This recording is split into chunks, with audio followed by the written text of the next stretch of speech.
Endi ko'chadan pul sarflab pitsa olishga hojat yo'q, chunki bu retsept bilan pitsalaringiz 100% o'xshab chiqadi. Agar uyingizdagilar pitsa yemoqchi bo'lsa, pulini yoningizga olib, o'zingiz shu usulda tayyorlab bering. Idishimizga iliq sut, shakar, dro'ja, tuz solib, yumshoqqina qo'lga yopishadigan xamir qilib olamiz. Bu zaytun yog'i bo'lmasa o'simlik yog'i bilan yaxshilab ishlov berib, yarim soatga oshirishga jo'natamiz.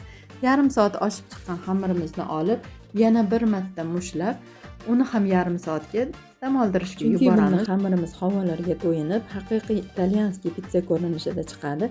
Listimizga pergamentni solib, ustidan kasha unini sepamizda, faqat qo'limizda yaxshilab yupqa qilib yozib olamiz.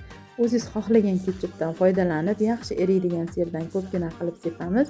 Nachinkasi o'zingizning xohishingizga binoan qizib turgan duxovkamizga 15 daqiqaga yuboramiz. Taglari qarsildoq, ustilari yumshoq bo'lgan idealniy pizzamiz tayyor. Video yoqqan bo'lsa, yurakchani bosib, sahifamga obuna bo'lib qo'ysangiz, bundan da ajoyib retseptlar bilan yana ko'rishamiz.